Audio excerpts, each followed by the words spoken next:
Hello and welcome to another episode of Pyro Unleashed. Tune in weekly as Donnie and David discuss all things pyro, from the business aspect of the industry to technical tips and mesmerizing pyro designs. On Pyro Unleashed, we invite cutting-edge experts to the podcast to discuss their role in making this industry a success. So, sit back and unleash your inner pyro with us.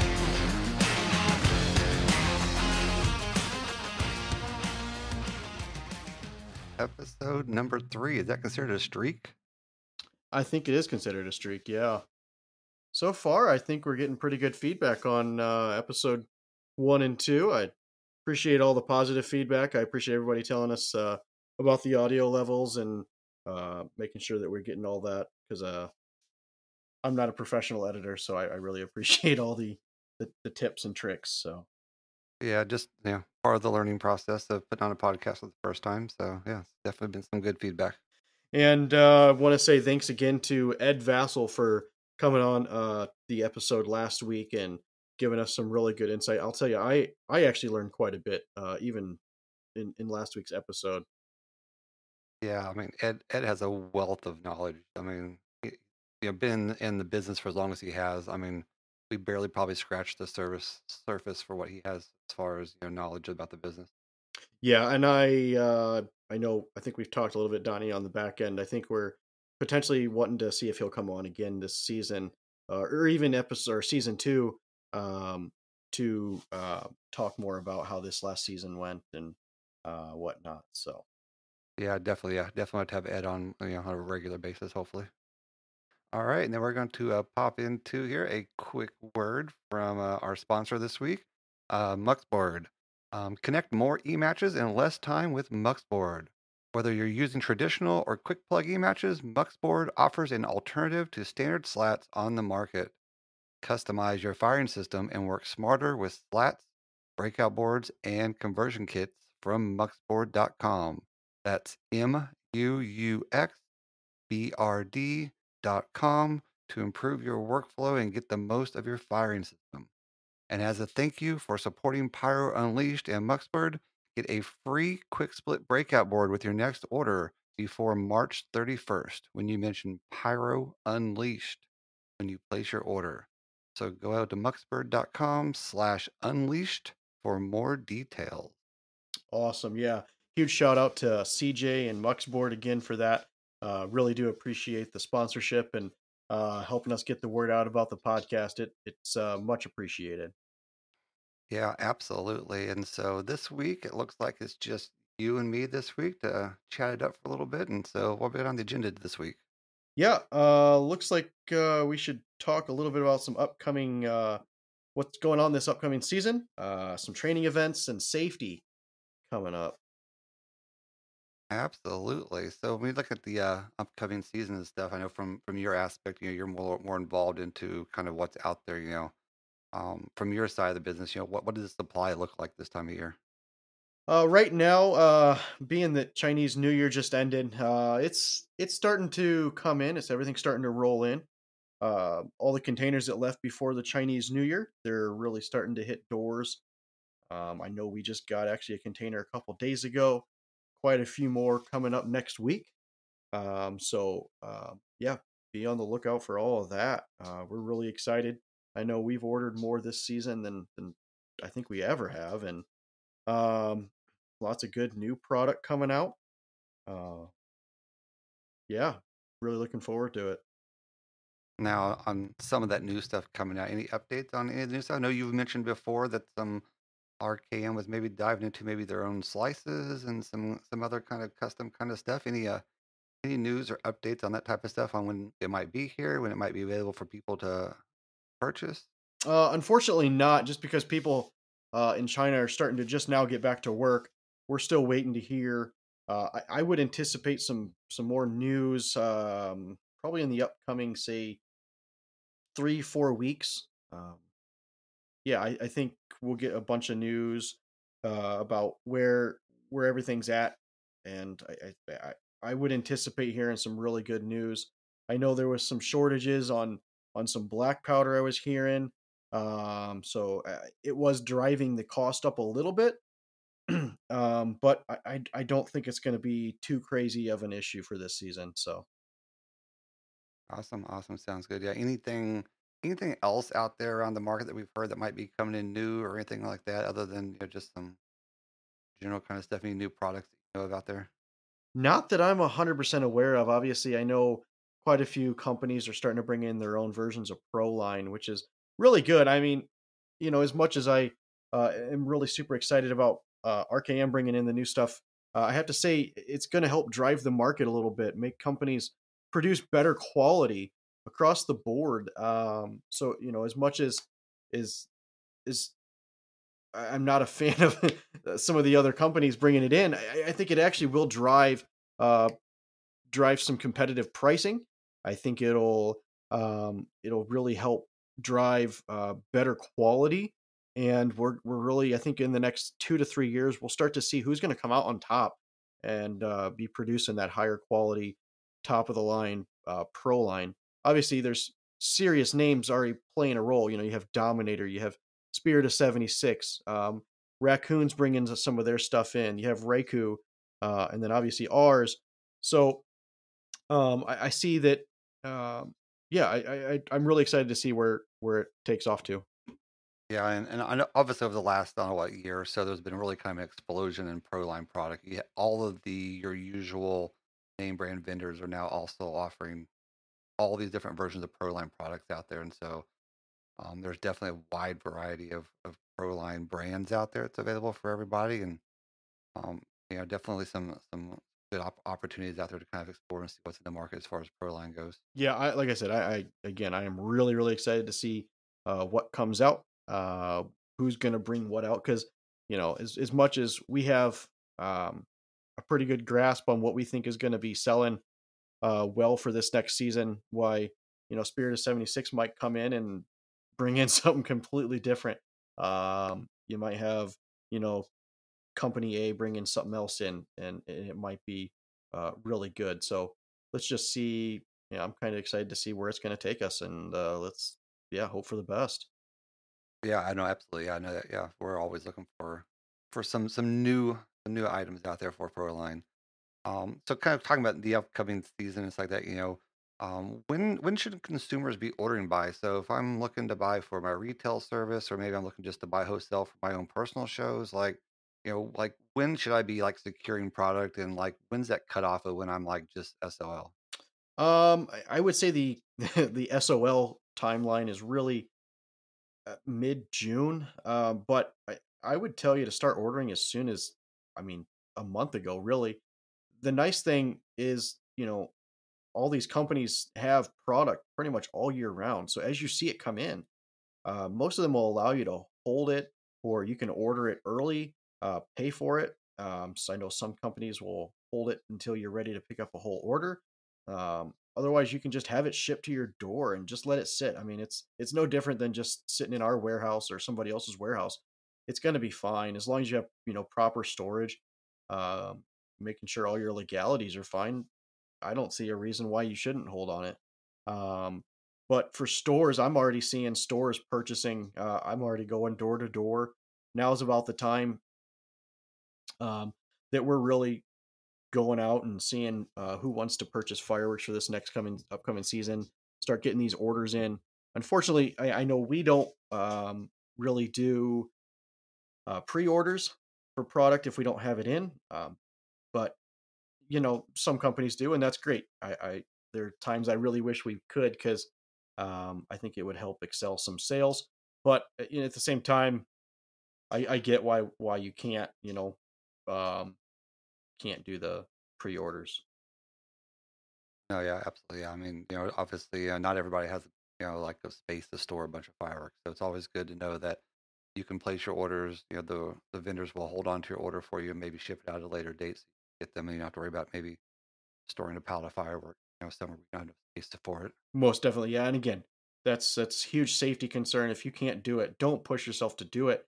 Maybe find a wholesaler that can hold on to it until you're ready to shoot it. Yeah, looking at trainings coming up.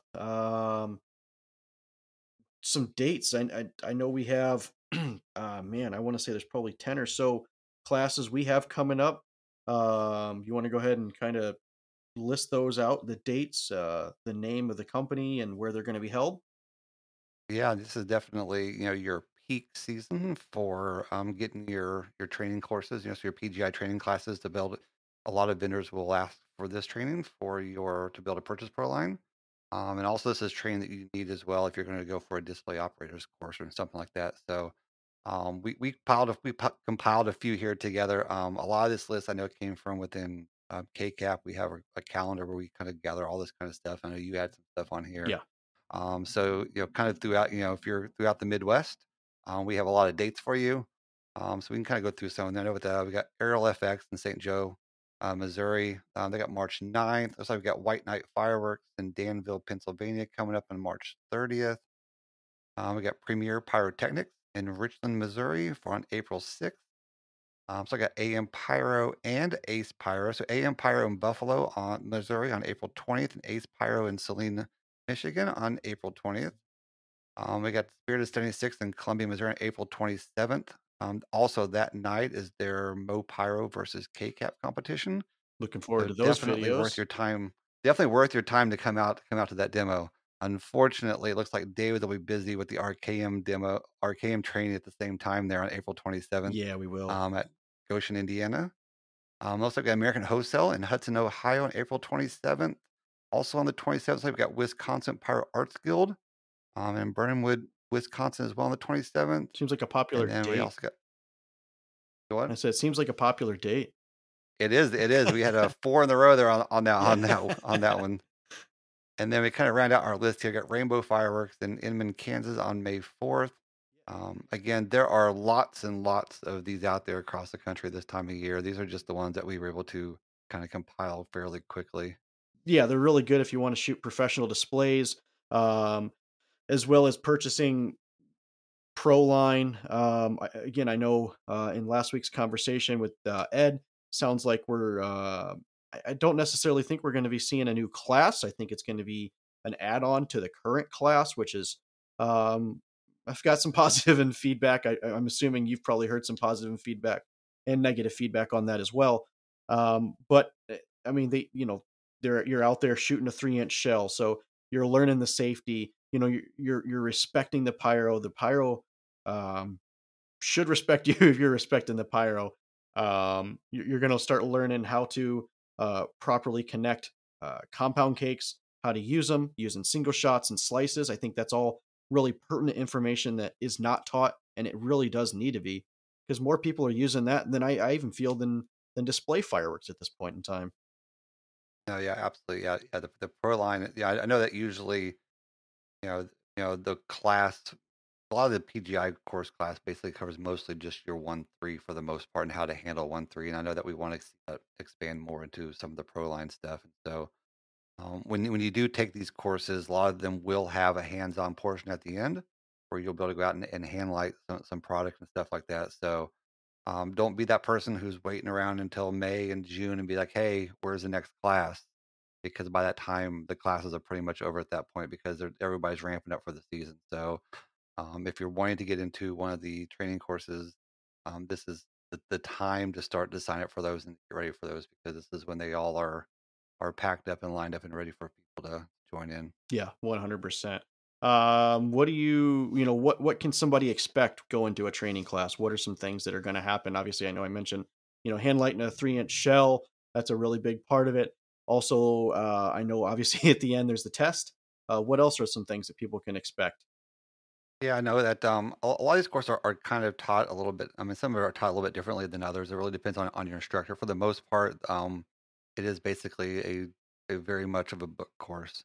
They go through the rules and regulations and the book that you're going to have to get through and they kind of walk you. Well, they'll walk you through like and prep you for the test at the end. They're like, hey, this is important. Remember this. The test at the end is open book. So you can use the book to go through the test and look up the answers and stuff like that. But the first half of your day is very much just covering the book material on basically it's the safety. It's the safety of how to handle and how to light and your distances and the type of safety gear and stuff that you're going to need, and racking and all that kind of stuff. So they really do cover how to safely light, handle, and put on a display show, for anybody. So that's the information you're going to get out of it. And then at the end of the day, then um, some of them will have you we actually set up a show, and you'll shoot a show at the end of the night. It's more of a demo type of thing. Others, you're just going to go out and you're going to hand light some stuff. I know specifically, in the one that I took, we got to go out and they loaded a shell upside down. You light it, you blow a rack up. You get to kind of see the power of that kind of stuff. You can light a shell on the ground, stuff like that. So you do get to kind of, some of these classes get to see what happens if you do something wrong. Yeah. And I think that's also important too, is to showcase the power of that shell. That if you do something wrong, this is what's going to happen. Yeah, this is the consequences of that. Yeah, I think the common misfires or common mishaps portion of the class almost is more important than even the book portion, because as much as I'll tell you, just for me, I am not a bookworm. I can't stand books. So if I can listen or go get my hands on and doing things hands on, I'm more apt to learn. So as much as it is nice to listen to a speaker or read the book, getting your hands on it is probably the most important part. Um, as much as the class is needed, um, and I'm really glad that the class is out there and is available for people. Getting out there, like I said, again, I can't stress it enough. Getting your hands on it, touching, feeling, um, and really getting out there and diving into it. Are there any other like hands-on portions that you know of going to the class? I know when I've gone, there's always the instructor always brings stuff to look at or handle, pass around. They always show videos of common mishaps and um, expand on why this happens, why you should do this, why you shouldn't do that. Yeah, and I know a lot of them, they'll have like inert shells. So they'll have an inert shell that's kind of cut in half. You can kind of see kind of what it looks like inside and stuff like that. And so that's always good. I mean, if you ever been to a club event or a pyro show, and they always will be like there's a cool down after a show. You'll learn in this class the importance of what that cool down is for, right? Things out there could be just sitting out there that didn't maybe fire in the show. Maybe they're still burning. That's why you always have that 20-30 minute cool down after a show to make sure that anything that's left in a tube out there has the opportunity to go off before you go out there. And so you kind of learn during the class the importance of why there is that cool down after a show. Yeah. So I guess that kind of leads into the next portion of what we want to talk about. What are some other safety measures that you do take in? Obviously, there's you don't want to go into the shoot zone for at least 30 minutes after the show is shot. What are distances for display shell sizes? Like what are those? Do different classes teach different dimensions or widths for that, or what and why? I mean, so there's a lot of different there's a couple different schools of thoughts on distances. Obviously, there is Right. the NFPA, which is that 70 feet per inch. But I know that a lot of shooters, a lot of clubs will do it at least 100 foot per inch. Yes. Personally, we do our shows. It's 100 foot per inch. You know, uh, Safe distance is your best friend when it comes to fireworks. There's nothing more important than distance. For sure. Yeah. And I know that safety distance is there, but I mean, I'm I'm assuming you've seen a 3-inch shell go sideways out of a gun. You know that 210 feet doesn't do anything. I mean, that's just the shell going to where you're at. If you're just 210 feet away, um, if that shell is coming at you and it lands 210 feet away from that gun, it's going to land at your foot. That still has to blow up. So, I mean, there's still shrapnel going in everywhere. There's still stars. If it's a salute, my gosh, those do some crazy damage. So, uh, yeah, the more the merrier. I know we always like to do at least 70 feet. If we have the space, we'll push it to 100. But, on some instances, you just don't. And you just go back to the old school. Well, 70 feet's good enough and hope for the best. Yeah, too, and I know this happens a lot in shows. People want the fireworks to be right there in your face. Like they want the show to be really close. And what people don't realize a lot of Yeah, times, a show actually looks better when you're farther away. Like 1 4 line of product of cakes actually looks better. Close to that 300 or 400 feet away versus right there at 150 or 200 feet, where it's right there in your face. It actually looks better distance. I So, agree. Yeah, I mean, that distance also isn't a safety thing. It also visually helps your show look a little bit better, I think. yeah. I mean, even when I go to big pyro events, I can't stand sitting on the front line. Not that I, want to have a delay or reverb of audio, but I want to see the whole display. I know, especially, I mean, you were at PGI. I almost felt like you were right on top of it because of the width of the frontage.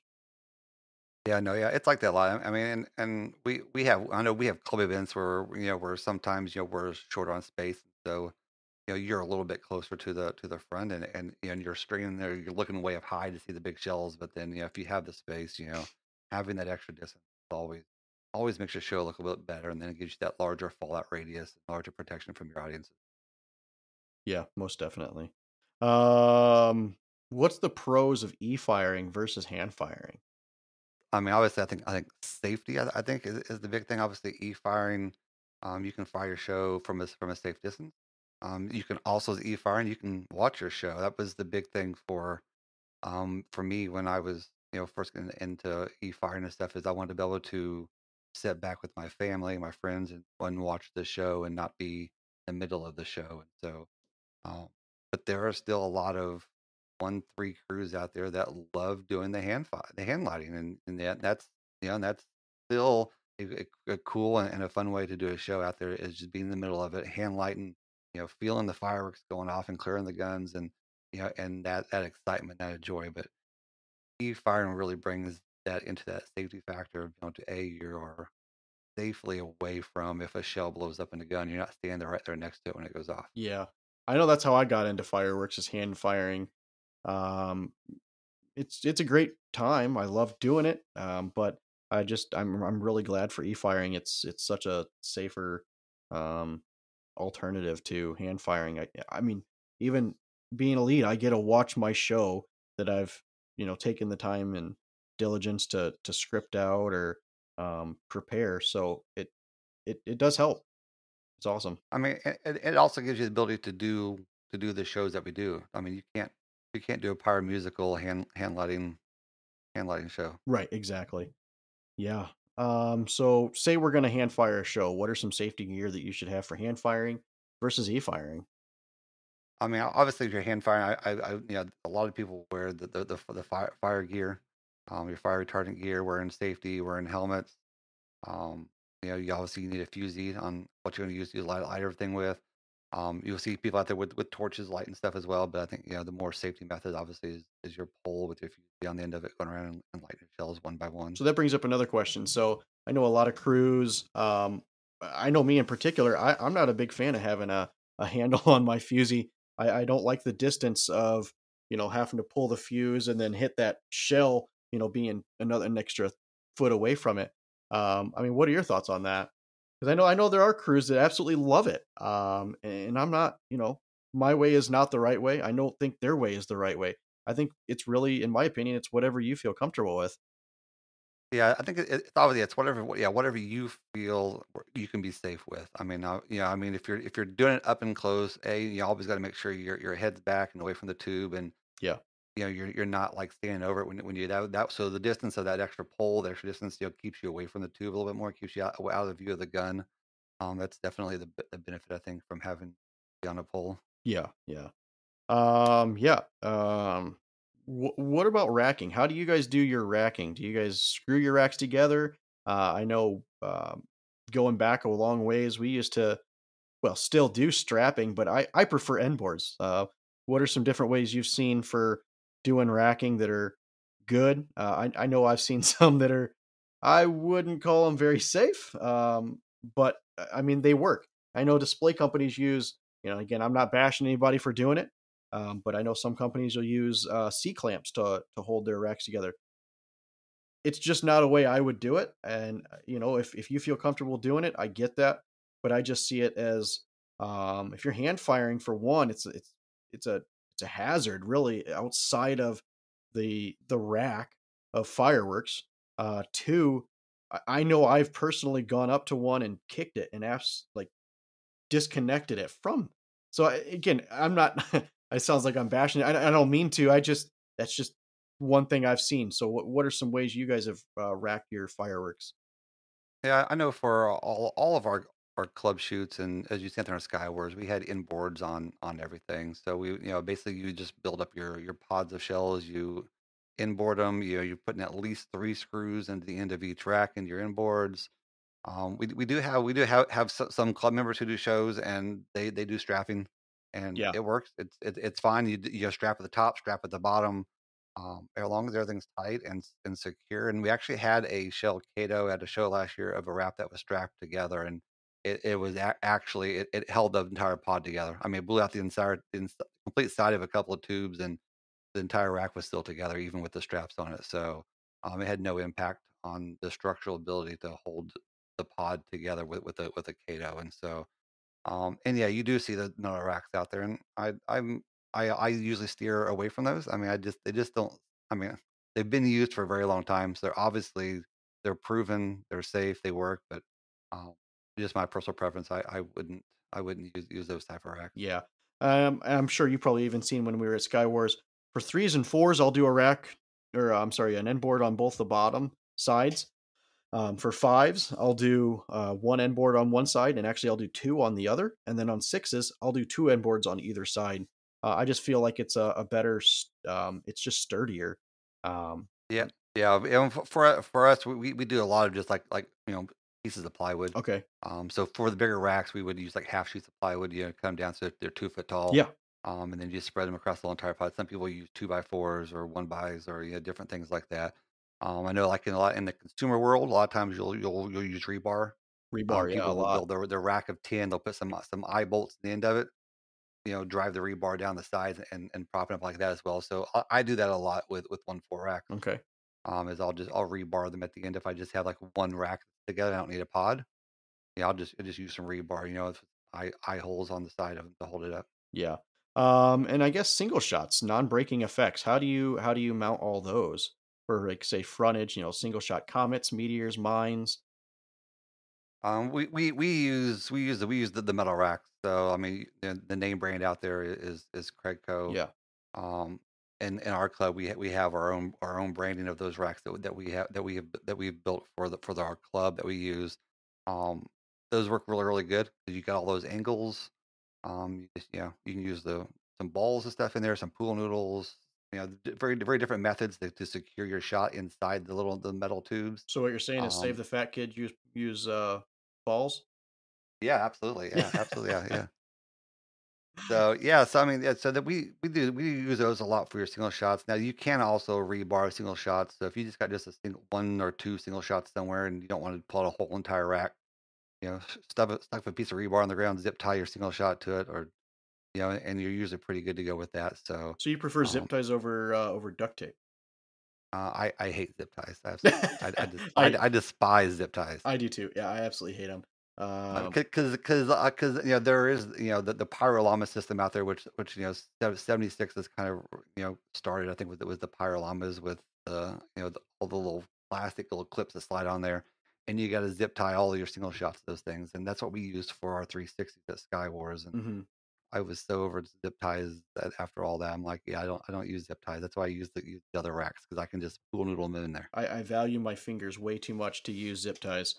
I mean, there are a couple really cool little tools out there that you can use to tighten them up and to cut them, and that makes it super super helpful and saves the fingers and stuff. And but yeah, zip ties are yeah, I get really annoyed with zip ties really fast. Yeah, I know we do an indoor show up in Michigan, and on the racking we have to use zip ties as well. It's not the one that 76 has, but um, yeah, you do 400 or 500 cues, and you're just like, yep, no, I'm done. Yeah, you have two zip ties per single shot effect. So you're a Yeah, thousand zip ties in, and yeah, just be done. yeah. I mean, and obviously a lot of like my flame pots and strobes, I'll zip tie those to a stick of rebar. I mean, it's the easy way to do it. You can also tape them to rebar as well if you got a lot of people use that brown U-Haul packing tape, which works really, really well. But yeah, if you got like the flame pots or strobes, another good option for flame pots and strobes is you can glue them or foam them or zip tie them to some screws to a piece of plywood. Yep. stuff like that, to kind of secure them. And so we did something similar like that at Skywars. Yep, We exactly. put some Same thing. screws and some plywood, put them on there, zip tied around them, and I put them on some music stands to get them up high. Yeah. So I mean, for that kind of leads me to my next question. Do you have towers that you use for raising gerbs? Do you put them on the ground? What's your kind of go-to? What do you do, and why do you do it? Yeah, I think for just most of our general type of shows, I'll just use them on some rebar, get them up a couple, foot or so off the ground, get them up a little bit. At Skywars, I actually had the music stands that we used that got them up closer to probably 3 feet off the ground. And that's just got a bigger audience, gets them up a little bit higher, makes it easier to see.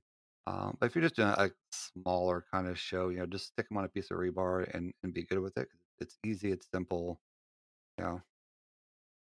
Yeah, I know I used little platforms as well. But then I also have the those road construction sign towers that I use, and I tell you, I really love those things. They've really done me really well.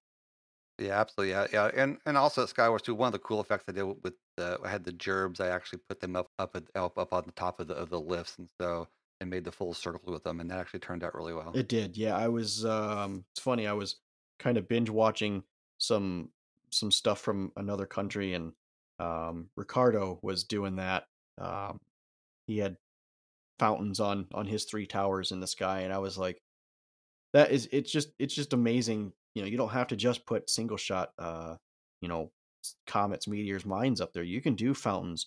There's so many things that haven't been done in the pyro world. Yeah, I'm really excited to see where the creativity starts to go. Um, Especially in competitions, in club events. So, Yeah, no, absolutely. Yeah, yeah, yeah. So then we talked a little bit here about racking. What about like staking and stuff like that? So do you guys secure your cakes by staking, or do you guys like how do you guys secure all your stuff? yeah, we'll do stakes, and then we'll duct tape stuff. Most of the time, not gonna lie, we just if we have a cake that we know is really sturdy, we'll tape some of the other cakes that we don't think are as sturdy, and we'll just create a block, what we would call a block of cakes. And we'll just take two cakes, duct tape it, add a third one, duct tape it, and continue on that way. That way, each individual cake is secured to that that block, and you're not just doing a big bunch and going from there. Now when you did, do you take cakes into consideration that are fire starter cakes and afraid that maybe if one cake starts fire, it's going to burn over and start the rest of your cakes on fire? We do take consideration in that. Most of those are, you're going to be talking about fan cakes. You're going to be doing that. So, um, we'll take, we'll make sure. I always make sure that those are going to be fired last in that block, and that's kind of my safety measure in doing that. Yeah. Yeah, I know. I usually always take those zipper cakes, and I will just set them as they'll keep them almost completely separate from everything else because they are notorious for burning up. Those and slices are your fire starters out there. But yeah, we do stuff similar. You'll put maybe a stake in the front, and then you'll line up a bunch of cakes behind it, and then put a stake behind the last cake, and kind of sandwich them in there. And then depending on how kind of things feel, sometimes you'll put some side stakes on there to help as well. And um, wooden stakes, rebar, either one works pretty good in that. But yeah, and obviously then taping them to your stakes, just an additional kind of measure. I know at Sky Wars, the fire marshal likes to kick He loves to everything. kick. His foot Yeah, is his yeah. So favorite you thing always on that field. so when you're out there kind of prepping and securing stuff before he gets there, if you just go around and just kind of kick your own stuff, you'll get a good idea on is it safe and stuff like that. And I mean, in my own shows, when I'm setting my own shows, I'll go around and just kind of give things a little foot kick just to kind of look like. And Yeah, most definitely. yeah, yeah. If they stand up and they don't fall over, they don't wobble around too much, you're pretty good, But um, almost always your 200-gram cakes will almost always need to be staked or secured because those things will flip over like crazy. Yeah. So you brought up another point. What do you do with slices? Yeah, so slices is an interesting one. I mean, if you only have a few slices, just put them together, rebar behind them in front of them, so you kind of keep them packed together. At Sky Wars, because you have so many slices find in a small area, we try to Yeah. kind of separate them a little bit. We did ours in like little bundles of three. Okay. You'd put three together, and then you'd put two sticks of rebar behind them, and you put three more, two sticks of rebar, then three more. So you kind of kept them in pods of three. So I know last Uh, year was a problem on the ground. So how did you guys combat the the the drilling through a rock, proverbially on of ground out there. That was horrendous. It was horrendous. Yeah, you need a bigger hammer. You had to have some muscle. I know So we you had to ended up. bring over the guy. You had to bring the guy with the muscle over to drive all the rebar in for you. Yeah, I know we ended up going out and buying an auger, like a drill bit, and we still tore that up. I think we actually lost 2 drills, just because of how tough the ground was. We would drill it, loosen up the dirt, put a stake in, pack the dirt in, put your slices back in, and yeah, it was nuts. And then we still duct taped it just because we're like, I don't feel comfortable with this. Yeah. We had bagged and kind of like this, put ours in plastic wrap essentially to kind of waterproof them somewhat because we knew just in case there was going to be weather, we kind of kept them kind of. That definitely helped when the rain came and Yeah, most of our slices survived for Sunday. So, but um, yeah, for the most part, yeah. And then we had some racks out there we could put some of our slices in to kind of angle them and stuff like that. And you see a lot of the boxes out there. People have boxes they put their slices and stuff in, but I'm always afraid anything wood a wooden box holding my slices is it's probably going to catch it's fire and burn just more down. kindling in the field.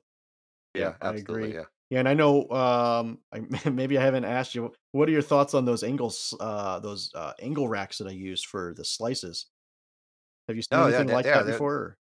Or? Yeah. The ones you had were pretty good, and we have a couple. We have a few as well that we had made for us that helped angle our slices as well, and so they turned out really well for us too. So I think it was definitely a lot easier to angle them if you have some racks that you can angle, and so yeah, we as a club we have an engineer in our club that designs stuff and has access to aluminum, and so That's super he built helpful. he. Oh yeah, he builds all. We just go to him like, hey, we have an idea, and he's like, sure, let me build something for you. Yeah, he's always wanting to build and build and build stuff for us, and so he always has some pretty crazy ideas, and so he's the one who built a lot of our single shot racks for us, and also our angled slice racks that we use. So For sale or just club use only? no, it's only a K cap special. Completely understand. So, next question, notorious milk crate racks. I mean, just don't post pictures of it. I guess. I mean, What if it's an actual cake by a company? well, yeah, yeah. I mean that obviously drives people crazy. If you look at there on Facebook, some people are actually despise that cake. They do. Yeah, it's a pretty controversial cake. Yeah.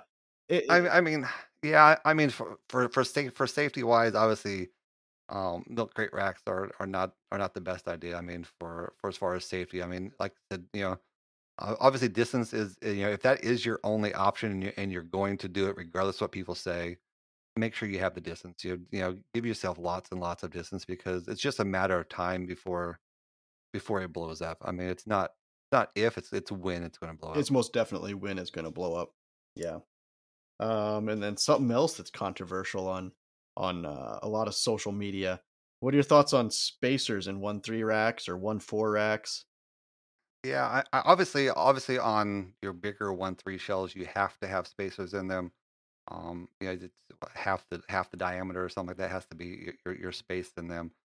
1-4 racks, I don't think spacers are really going to make that much of a difference. I mean, I have racks with spacers. I have racks without spacers. I don't think it really makes a difference on 1-4 stuff. I don't think it's as important. Yeah. When you get into 1-3, most of our club racks, I think they're 3 and 4 inches. I mean, I know the 3 inch racks. We don't have spacers on our 3 inch racks Yeah, we have for. I think one divider in between. On our Yeah, fours, I think we have it every two guns. We have a divider. Um, but and I guess that kind of brings up to another question, like, do you guys even divide out your racks? So say you're setting out 4 3-inch racks. Do you put spacing in between all those racks? no, we bundle them together in a pod. If they're all going straight up and down, you just slap them all next to each other, put your inboards on, and good to go. And there's you're only spacing in between racks, essentially the sideboards. I mean, Yeah. I think the reason we started doing it, when you're running, especially e-fired shows, you're able to run your wires in between, so you don't have a tight e-match line to your firing system, and it really does help that way. But otherwise, I'm not really sure I see a reason behind it. Just like you said. Yeah, and just to kind of deviate there a little bit, you said to run your wires. So how are you secure your wires to your guns on 1-3? Um, we drill each gun, and then we actually tie off to each gun, and then we have another screw on the end of our rack. So we actually have two different security points. Is it excessive? Yes, most definitely. Do I need to do it? No, but I am guaranteed that it's not going to take my module in the sky when that shell fires. Yeah, and that yeah, that's pretty much almost like exactly identical. The way that we did at KCAP is basically almost all of our tubes are drilled. Yeah, You tie them off there, and then you have then usually multiple screws in the rack that you can also tie your wire on. yep, That also prevents somebody from tripping over your wire and yanking something out, yeah. and obviously it prevents your module from taking a round trip. I take great pride in wire management and making sure that my shoot site looks as professional and as clean, and I do my due diligence to make sure that there are no trip hazards. Because I mean, we're already working with how many dangers. So if I can eliminate one of those by making sure my shoot site is clean, I'm gonna do what I can. Yeah, I've seen some of those pods of racks and single shot racks where it is just a rat's nest of wire. People just plug it in and you just got a stack of wire everywhere, and then you got then like me and a lot of other people, you meticulously, twist you twist your trunk lines together and you make it look where it's nice and neat, and it's horrible if you have to trace back something and find out where a wire goes to if you misplug It's a something in 40-cent somewhere. It's like that, e-match. Put a new one on. Don't trace right? it. Yeah, Yeah, it's it's not unplug worth and it. put a new one in. It's not worth 5 minutes of sanity. Just trace it back. It's 40 cents. It's not a big deal for sure. But yeah, Oh 100% yeah, agree. yeah, absolutely. Yes, yeah. Any other safety things you could think that would be important to share with anybody? Not off the top of my head. Yeah, not at all. So All right. So what we got coming up here, maybe over the course of the next couple weeks on shows? yeah, we have Dan Haynes coming on next week, and then the week after that, we're gonna have Craig Hetherington with PGI. I know normally we've been doing a week on with a guest, and then we'll just do a week with just you and I talking. But some really good news coming from Craig Hetherington at PGI. He's the second vice president. Really looking forward to getting him on and making some announcements about shows at PGI. I believe that's going to be one of the conversations we're going to have. I I, Um, I I think we have the exclusive maybe on that potentially. you and I have the exclusive. Yeah. A couple Yeah, I other think people so. Yeah. know. Yeah. And then we're looking at talking about getting a membership at PGI. If you're a member of PGI, um, talking about getting more people to join. Really looking forward to that. And obviously, don't want to take away from Dan Haynes next week. I know you had some things you were going to ask him. I have a couple questions for him. You want to kind of give some teasers on all that? No, yeah, we're definitely going to be talking a little bit about his trip to China and some of the things that he worked on over there, and while he was there in China, some things that he was looking to try to source. Dan had a big role in the Pro Line division over at Spirit of 76. I definitely want to see what his thoughts are on there. And then he started his own displaying company. He Don't know did. if everybody knows about that, so we'll give an opportunity to kind of plug a display company and talk a little bit about some of the flame effects and DMX stuff, and if you're interested in that kind of stuff, how you can go about purchasing some of that stuff, because I believe he is a US rep for some of that I have stuff. heard So that. Yeah.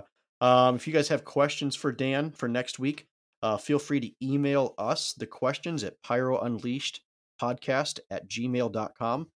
We'd love to get your thoughts and input on questions. See if we can get him to answer any of them. Let's go ahead and, and make the and even if you have questions for Craig Hetherington, yeah, as well, we'll take some questions. If you have some stuff about PGI you want to know about, yeah, reach out and let us know. We'll get the questions in the rotation. for sure. Yeah. Besides that, I think we'll just kind of leave it at that. Talk about some more upcoming episodes at a later date. If you have people you would like to suggest to come on, if you have guests you'd like to hear from, obviously, again, email us at pyrounleashedpodcast@gmail.com, and let's um, get them on. Let's talk about different things that they're doing in the industry, how they're progressing the industry. Yeah, absolutely, guys. Well, hey, it's been a great week with all of you guys. This is episode number 3 in the books. And as we roll out of here, guys, be sure to go out and unleash your inner pyro. This has been another episode of Pyro Unleashed. Come back each week for more industry insights, technical tips, and awesome pyro designs. Have fun out there, be safe, and as always, remember to unleash your inner pyro with us.